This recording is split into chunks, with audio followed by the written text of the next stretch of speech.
الحمد لله رب العالمين والصلاة والسلام على سيد الأنبياء والمرسلين وعلى آله وصحبه أجمعين أما بعد. یہ بات تو ہم اچھی طرح ذہن نشین کر لیں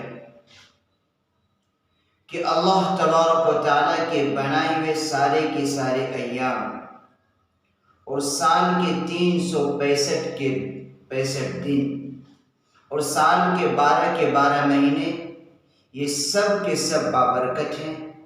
ان میں کوئی مہینہ کوئی دن منحوس نہیں ہے. یہ جو مہینہ چل رہا ہے صفر المظفر، اس مہینے کے متعلق آج بھی مسلمان دور جاہلیت کی طرح کہ جس طریقے سے دور جاہلیت میں اس مہینے کو منحوس سمجھا جاتا تھا، آج بھی بہت سے مسلمان اس مہینے کو منحوس سمجھتے ہیں. وہ اس مہینے کے اندر شادی بیاہ کرنا پسند نہیں کرتے. اس مہینے کے اندر اگر سفر کی ضرورت ہے تو سفر کرنا پسند نہیں کرتے. اس مہینے کے اندر کوئی نیا کام کرنا پسند نہیں کرتے. مکان فروخت کرنا یا خریدنا اس کو پسند نہیں کرتے. وہ یہ دلیل دیتے ہیں کہ یہ مہینہ منحوس ہے. یاد رکھو یہ بات دراصل اسلام دشمن یہودی نے اس بات کو مسلمانوں کے درمیان مشہور کی ہے، اور وہ یہ دلیل دیتے ہیں کہ اس ماہ مبارک میں شروع میں اللہ کے نبی صلی اللہ علیہ وسلم بیمار ہوئے تھے.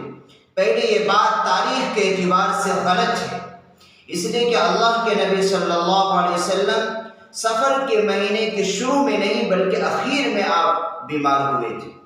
اور اسلام کے اندر شریعت محمدی کے اندر بیماری یہ کوئی منحوس نہیں ہے، بلکہ آپ نے بارہا سنا ہوگا، روایت کے اندر آتا ہے کہ جب کوئی مرد یا عورت بیمار ہوتا ہے تو اس کے گناہ ایسے جھڑتے ہیں جیسے درخت سے پتے جھڑتے ہیں. فصل ربی میں جب پتے درخت کی سوکھ جاتے ہیں تو آپ نے دیکھا ہوگا جب ہوا چلتی ہے تو پتے کیسے درخت سے نیچے جھڑتے ہیں.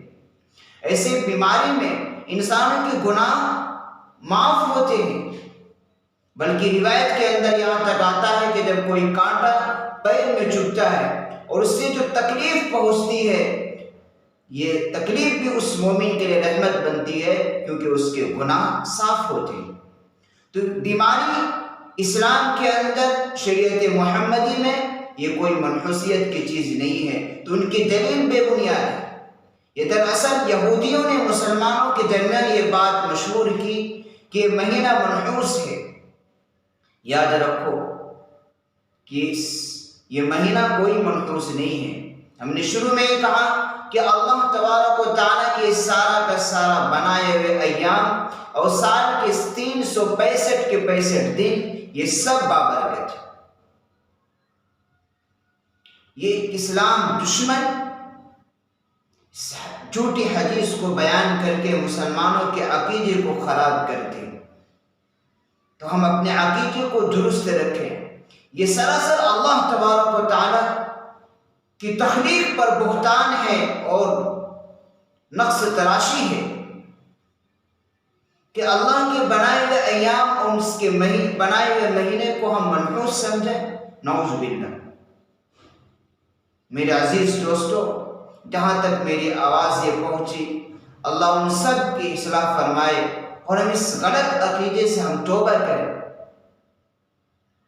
اس مہینے کے اندر سفر کرنے کی ضرورت ہے تو آپ خوشی سے کیجیے. مکان خرید رہے ہیں خریدیے، بیچنا چاہتے ہیں بیچیے، شادی بیاہ کرنی ہے کریے. یہ مہینہ منحوس نہیں ہے. اس مہینے کا نام تو سفر المظفر ہے، جس کے معنی کامیابی کے ہیں.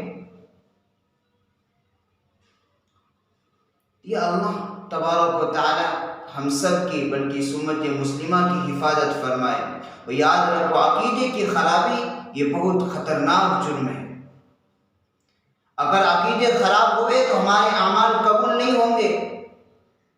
ہم اپنے عقیدوں کو درست رکھیں اور علماء حق سے اس کی تحقیق کریں. کوئی بھی بات ہمارے کان میں پڑتی ہے ہم بغیر تحقیق کے اس پر عمل کرنا شروع کر دیتے. نہیں، آپ جس علاقے میں آپ رہتے ہیں اور اس علاقے میں جن کو علماء معتبر سمجھتے ہیں علماء ان کو بزرگ سمجھتے، ایسے علماء سے اپنا تعلق قائم رکھیں، ان سے اپنے مسائل کو ان کی صحبت میں آپ بیٹھیں اور ان سے اپنے عقائد کو درست کریں۔ آپ کو سمجھ میں نہیں آتا ہے، آپ کے کام میں کوئی مسئلہ آیا، آپ فوراً عمل کر دیتے، نہیں، پہلے ان علماء سے جا کر اس کی تحقیق کیجیے۔ آج بہت سے ایسے لوگ سوشل میڈیا پر بیٹھے ہوئے ہیں جو عقائد کو خراب کرتے، جو جھوٹی حدیث کو بیان کر کے مسلمانوں کو بہکاتے۔